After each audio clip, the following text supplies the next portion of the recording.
શહેરના સનફાર્મા રોડ પર વુડાના મકાનો આવ્યા છે અને આ વુડાના મકાનોમાં પીવાનું ચોખ્ખું પાણી પણ લોકોને નથી મળતું. સ્થાનિકો રોષે ભરાયા છે, કહી રહ્યા છે કે અહીંયા તંત્ર ધ્યાન જ નથી આપતું. વોર્ડ નંબર 11 આ વિસ્તાર અને કે જ્યાં સ્થાનિકો આક્રોશમાં જોવા મળ્યા છે, આક્રોશ ઠાલવી રહ્યા છે કે ઇવન પીવાનું ચોખ્ખું પાણી પણ નથી આવતું અને ડ્રેનેજના પાણી પણ રોડ રસ્તા પર ઉભરાય છે.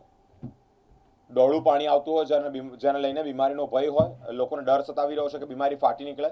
વારંવાર તંત્રને રજૂઆત કરવા છતાં પણ તંત્ર કોઈ પણ પ્રકાર એક્શન મોડમાં નથી આવતું, નથી ધ્યાન આપતું કે નથી સમસ્યાનું નિરાકરણ લાવતું. મીડિયા સમક્ષ સ્થાનિકોએ રોષ ઠાલવ્યો છે. ડ્રેનેજના ગંદા પાણી પણ રોડ રસ્તા પર ફરી રહ્યા છે, લોકોના પગ બગડી રહ્યા છે. ઇવન એટલું જ નહીં, પીવાનું ચોખ્ખું પાણી નથી આવતું, ડોળું પાણી આવે છે જેને લઈને લોકોમાં રોગચાળો ફાટી નીકળે તેવી પણ ભીતિ છે.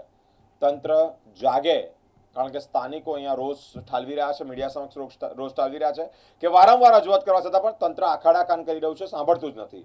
વુડાના મકાનોમાં સામાન્ય રીતે ગંદકી જોવા મળતી હોય, વુડાના મકાનોમાં સામાન્ય રીતે કોઈ પણ પ્રકારની પાયાની જે સુવિધાઓ છે તેથી લોકો વંચિત રહેતા હોય, કારણ કે વુડાના મકાનો અલગ અલગ જગ્યા પર, એક જગ્યા પર નહીં, કેવળ વોર્ડ નંબર એકલું નહીં, અલગ અલગ જગ્યા પર જે જગ્યા પર વુડાના મકાનો આવે છે ત્યાં આ જ સ્થિતિ છે, ઠેરની સ્થિતિ છે કે જ્યાં પીવાનું ચોખ્ખું પાણી નથી, રોડ રસ્તા નથી, ડ્રેનેજ ઉભરાતી હોય, ડ્રેનેજના પાણી રોડ રસ્તા પર ઉભરાતા હોય, જેને લઈને સ્થાનિકોમાં રોષ જોવા મળતો હોય છે. વોર્ડ નંબર 11 વુડાના મકાનોમાં જે સ્થાનિકો આ બધી જ તકલીફોથી પીડાઈ રહ્યા છે, જે અંતર્ગત મીડિયા સમક્ષ તેઓ રોષ ઠાલ્યો છે.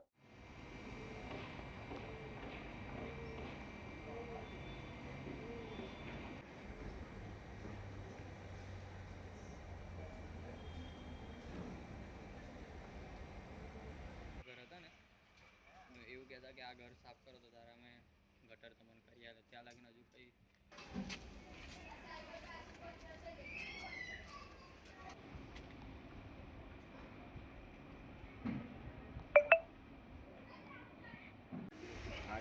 આ લાઈનમાં ચલો.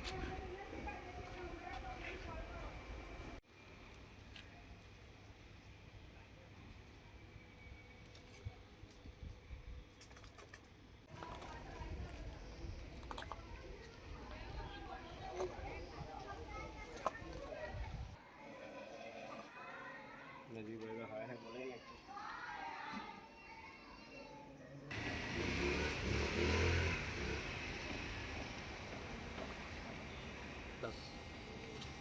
सेक्युलर गुजरात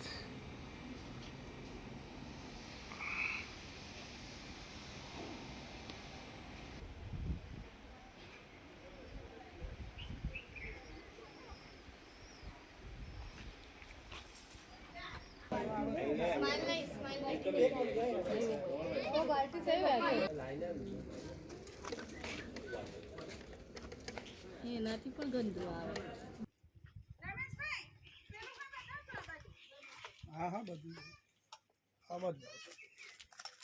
હું સનફાર્મા રોડ ગુલાબી ઉડા વર્ડ ગાર્ડનની પાછળ ગુલાબી ઉડામાં રહું છું. અમે 1 વર્ષથી ડ્રેનેજની સમસ્યાથી હેરાન થઈએ છીએ. પાણીની એટલી બધી સમસ્યા છે. અમે અત્યાર સુધી ગયા 5 વર્ષની અંદર બી અમે કોર્પોરેટરોને, અમારા કાર્યકર્તા છે ઉષાબેન પટેલ, એમને અમે જાણ કરીએ છીએ. અમે જણાવીએ છીએ કે અમારી આ સમસ્યા છે, પણ અમારી સમસ્યાનો ઉકેલ આવતો નથી સાહેબ, એટલે અમે મીડિયાને બોલાવ્યા છે. અમારું તમે પાણી જુઓ તો તમે જોવા લાયક નથી, તો એ પાણી અમે કેવી રીતે પીએ? અમને ઝાડા વામેટ ઉલટી અને બધું થાય છે. અમે એટલે હેરાન થઈ ગયા છે. નાના છોકરાઓ બીમાર થાય છે. અમે ત્રાસી ગયા છે, એટલે અમે મીડિયા બોલાવી છે સાહેબ. હવે તમે કંઈ બી કરો. અમે અહીંયા ભારત દેશના જ વતની છે. અમે પાકિસ્તાન કે બાંગ્લાદેશથી આવ્યા નથી, તો અમે વિકાસથી વંચિત છે. એટલે અમે વિનંતી કરીએ છીએ કે અમારા પ્રોબ્લેમ સોલ્વ કરો. વોટિંગ લેવા માટે તમે ઘડી આવો છો. પહેલાં તો વોટિંગ લેવા આવતા હતા તો અમારા હાઉસિંગમાં મિટિંગ થતી હતી. હવે ડાયરેક્ટ એ લોકો આવીને તમારું કામ થઈ જશે, પણ કોઈ કશું કામ કરતું છે નહીં. હવે હા, અમે વોર્ડ 11માં 50 થી 70 અમે ફોન કર્યા, કોન્ટેક્ટ કર્યા છે. કોર્પોરેશનમાં આવીને એ લોકો જોઈ જાય છે, સળિયા લઈને આવે છે. અમે કહીએ છીએ અમને જરૂર છે જેટિંગ મશીનની, પણ કોઈ આવતું નથી. અહીંયા એવું કહે છે કે ગટરની ઉપરનું પાણી તમે સાફ કરીને આપો તો પછી અમે જેટિંગ મશીન લઈને આવીએ. ઉષાબેન આવે છે, ખાલી ફોર્માલિટી બતાવે છે, ફોટા પડાવે છે, અહીંયાનું કશું કામ કરતા નથી. બેન અહીંયા સમસ્યા કઈ કઈ છે? એક તો તમે પાણીની તો કઈ, હા, સાથે સાથે બીજી કઈ સમસ્યા? ડ્રેનેજની સમસ્યા છે.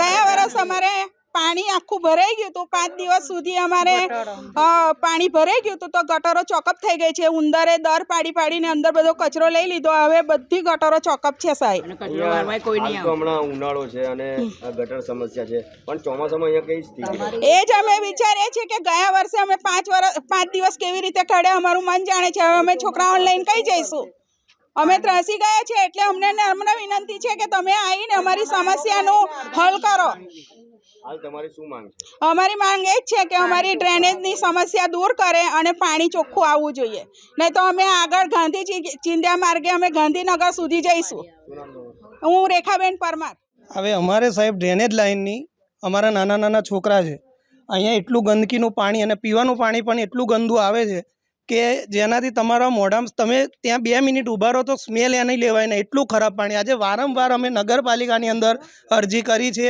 અને ઘણીવાર એમને કીધું છે કે તમે આવો એ લોકો ખાલી કોલ પર વાત કરે છે કે હા અમે મોકલીએ કોઈ આવતું નહીં આવે તો સળિયાવાળા આવે છે હવે અમે કહીએ છીએ સળિયાવાળા આવે છે ગટર જોડી જતા રહ્યા છે એનું કોઈ નિકાલ થતો નહીં અમે લોકો કહીએ છીએ કે ગાડી મોકલો એ લોકો કશું કરવા એ નહીં સાહેબ અત્યારે અમારા ઘર સુધી પાણી પહોંચી ગયું છે અને ગટર લાઈનનું પાણી અમારા પીવાના નળ સુધી ડેલી પાણી આવે છે અને અત્યારે તમારી એ સિચ્યુએશન જોવી હોય તો હું અત્યારે બતાવું હાલ કે જો અત્યારે પાણી આગળ એ જ પરિસ્થિતિ છે આવો તમને બતાવું જો અને પાણી એટલું ગંદુ અમારા નાના નાના છોકરા અમે કામે ધંધે છીએ બસ એક જ ધંધો અમારો છે ઉઠીને નગરપાલિકામાં ફોન કરો કાં તો ત્યાં જાતે જાઓ ત્યાં કમ્પ્લેન નોંધાવો એ લોકો આપણને કહે છે આવી જશે પણ સોલ્યુશન તો આવ્યું ને આ છેલ્લા 1 વર્ષથી સાહેબ આ પરિસ્થિતિ છે કોર્પોરેશનના અધિકારીઓ અહીંયા આવે પછી શું થાય છે કોઈ આવતું જ નહીં સાહેબ તેના કર્મચારી કામ કરવા વાળા આવે છે એ લોકો આવે છે પેલું ગટરનું ઢાંકણું જોવે છે ને પછી નાહી જાય છે અમે આગળ વાત કરી દઈશું કાલે ગાડી આવી જશે કશું આવતું નહીં કેટલા સમયથી આ સમસ્યા આ તો લગભગ સાહેબ 5 વર્ષથી છે અને છેલ્લા વર્ષથી તો બહુ જ વધી ગઈ છે ઘરની અંદર પાણી આવે છે